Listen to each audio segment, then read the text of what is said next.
Welcome back. This is Andrew Sears again, and this session I'm going to talk about college access, the opportunity divide, and the race between technology and education. And I'm going to start off and just give a framework where a lot of people have divided history into three waves, Alvin Toffler and many historians. I mean, you can break it up into a lot of different categories, but roughly agricultural age, industrial age, information age. And a lot of people, this is an oversimplification, say that the transition from the agricultural age to the industrial age was largely aided through primary and secondary school, where you didn't really need those that much in the agricultural age, but you needed those in the industrial age. And now many would argue that the transition from the industrial to the information age, higher education is essential in that transition. So, and as economies develop, they start off and they are most of the employment's in agriculture, then it grows into industry, and then in the end, it ends up being in services.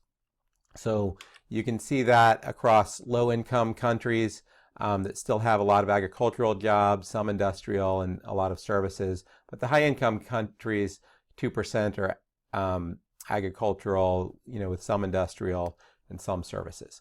So as you have these massive transitions in economies, then you have a changing need in education. So the decline of farm jobs. So from 1800 to 2000 in the United States and in many parts of the world, going through the same thing, you had a corresponding challenge. So as this curve is going down, you had another curve that was going up, which was really the 20th century challenge, which was focused on high school graduation, where at the beginning of the 20th century, you had less than 10% of people in the United States getting a high school diploma, and then we ended with greater than 80%. So that's a dramatic shift that happened in this country. And at the beginning of the 20th century, there's plenty of people who argued we don't need secondary education, and now very few people would argue that. So we're going through the same type of transition around manufacturing now, and there's been a lot of studies that said that first it was manufacturing, now a lot of white collar jobs are being automated. The phrase is software is eating the world, but there's this study done in the UK that said 47% of employment in America is at high risk of being automated in the next decade or two. And a lot of what my dissertation was on was studying the effects of these automation. And it's not going to be that robots are going to replace everyone. What it's going to be is one person with a bunch of robots replacing 10 people. And that's the overall shift.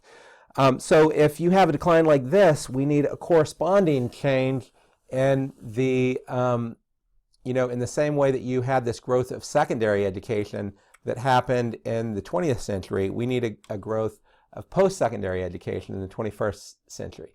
So if you look at the growth of post-secondary education, this is in the United States, people who get a degree, there's been some growth in that. But if you look at the overall trend, what's happened in the United States, depending on, this is based on when you were born, there's dramatic growth in the number of years of schooling that you got. And you can see it's almost been straight line from 1860, people born in 1860 to people born around 1950. And then it levels out to where there's much less growth. And what's happening is the jobs are still being automated, but the education growth isn't happening. So, the famous quote from H.G. Wells is that human history becomes more and more a race between education and catastrophe. So one of the key questions I tried to look at in my dissertation and found some outstanding research by two Harvard professors is answering the question of, are we winning the race between education and technology? Because a lot of people, it's almost a political debate. No one wants to look at the data. But there's a book that was written called The Race Between Education and Technology by a couple of Harvard professors. And they did a lot of econometric analysis. And what they showed is between 1915 and 1980, so the black bar in this diagram is the growth of supply of degrees. So 3% per year more degrees happening. And then the gray bar is the loss of jobs that would now require degrees. So as long as you're getting more people who have degrees than you're losing jobs, then essentially you're winning the race between education and technology. And that's what happened between 1915 and 1918. Essentially, there is about a 1% per year where people are moving up. But after 1980, what's happened is the percentage growth on people getting degrees decreased from 3% down to 2%, and the automation actually accelerated from around just a little over 2% to about 3.5%. And basically since 1980, technology's been winning the race. So, economists would say that what that's about is that's a lack of investment in education. And that's really, what it's about. So if you look at, and what economists would also say is, the law of supply and demand would say if all of a sudden you have a dramatic growth in demand of degrees because, there's millions of companies that are looking for college educated graduates and they can't even find people who have the education they need. If there's an excess of demand and a limited supply, then what that means is price is going to go up, and that's essentially what's happened. If you look at the premium of college graduates, and this chart shows between 1963 and 2008, what's happened to the value of a college degree and what's happened to people who have high school graduates, high school dropout, and some college. So high school dropout, those jobs have been automated. High school graduate, those jobs, a lot of those jobs have been automated. So their wage has actually decreased over time in real terms, but the college graduate has gone up dramatically, and graduate school has gone up dramatically also. And a significant part of that, and you can see that this, accelerates, especially through this period in the 80s to 2000. It was just a law of supply and demand, as there just weren't enough college graduates, so that the premium went up, and they provide a lot of the economic analysis of that. So a lot of people have looked at that and said that there's a basic college access problem in the United States and in many Western countries. And Lumina Foundation's one of the leaders in that charge. And they've said, if you take our current growth of degree attainment, and that's the blue line, once we get to 2025, we'll have 49% of people between the ages of 25 and 64 that have a degree.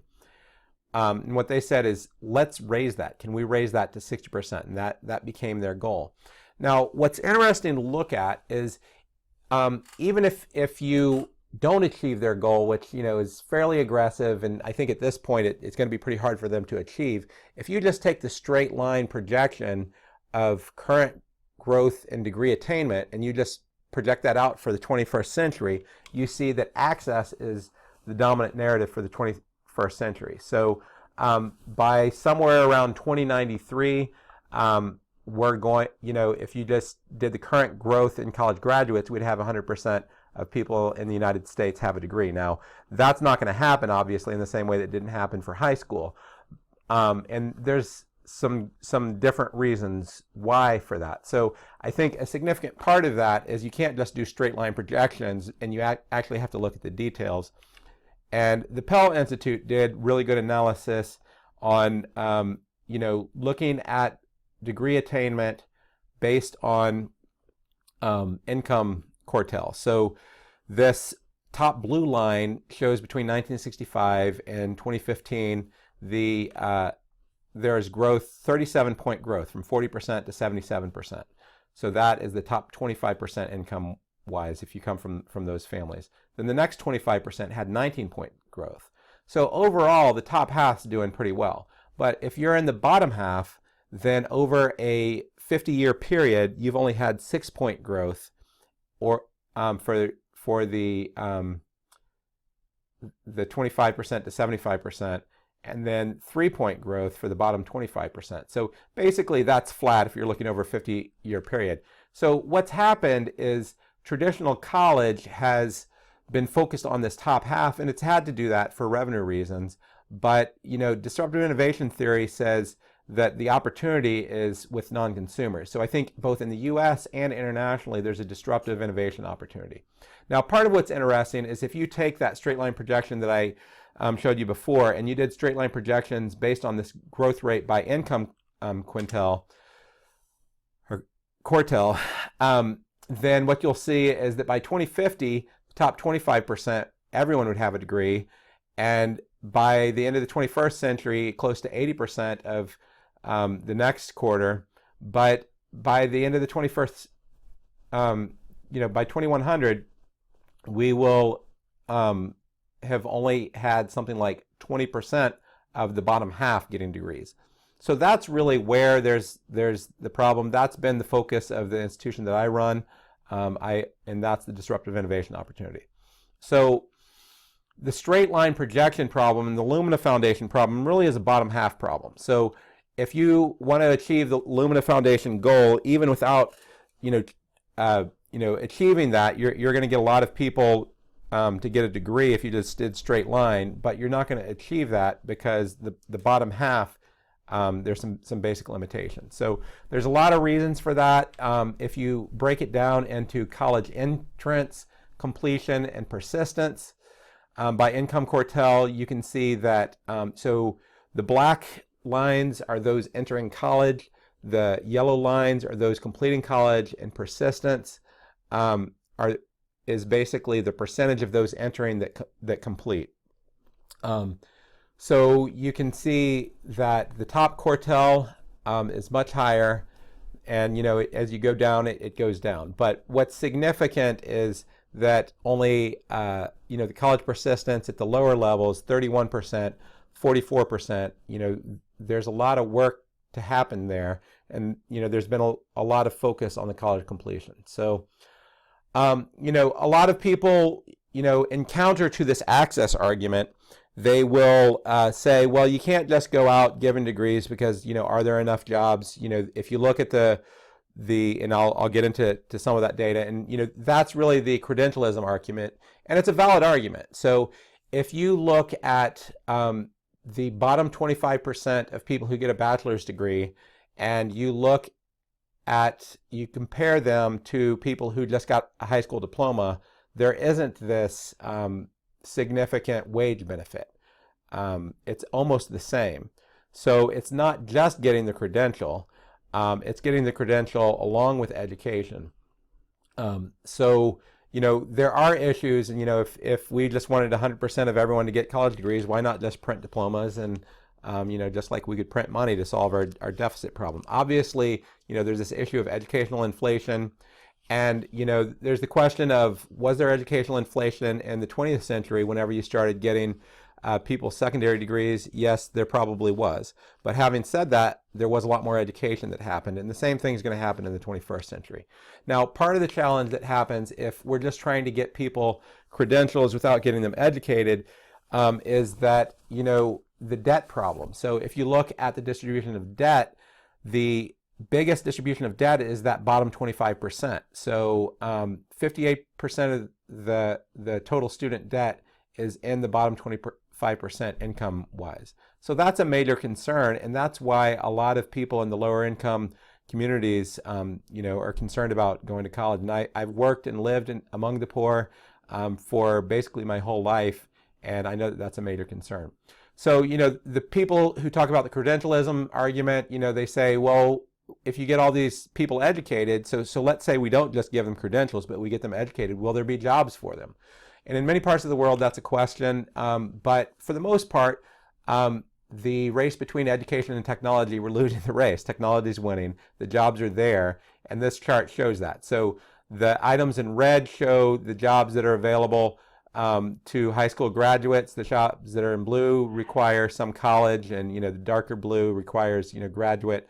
So from 1973, you had from 1973, you could get a job with just high school graduation, but now you need a degree. And if you go into the details, what is this term, the opportunity to divide? Well, it's the fact that there are millions of jobs out there that are remaining unfilled, while there's millions of people who are unemployed. And that divide is the mismatch between jobs and education. So where's that divide most pronounced right now? If you look at the projections, it's in, and I have the reference for this in my dissertation, but it's in associate's degrees and bachelor's degrees. So between 2012 and 2018, there's going to be a 7.6% gap for associate's degrees and 3.5% in bachelor's degrees. So there's not enough jobs to go out there. So the question is, what's really going on? Why aren't we making more progress? Now, some of it's related to those trends that I talked about in the section on trends. You know, there's government funding that's going away. But I think there's another thing. If you look at the market dynamic, I think part of what's happening is if you look at college education through an adoption cycle and an innovation cycle, so, you know, right now we're at about, 30-some%. So we haven't gotten over the curve in this bell curve in terms of the adoption of degrees. But the bigger thing is, you know, the higher education market in the U.S. isn't a monolithic market. There's actually separate markets. And what's happened is you really have a market targeting the top half, and then you have a market that's targeting the bottom half, but the market that's targeting the bottom half isn't doing it that well. So I would argue that for both the bottom half in the U.S. and globally, that we're about ready to go across this, you know, using Jeffrey Moore's term, the chasm, that there's going to be some new forms of higher education that's going to come about, and they're going to dramatically change the approach, that they're going to be meeting the needs of the poor, they're going to be meeting the needs of those in developing countries, and all of a sudden, those are going to become some dominant forms. So I think that's something that I'm excited about. That's something I'm trying to work towards. I would encourage you at your institutions to think about what does that look like, and we'll talk about that a little bit more in later sessions. So thanks a lot.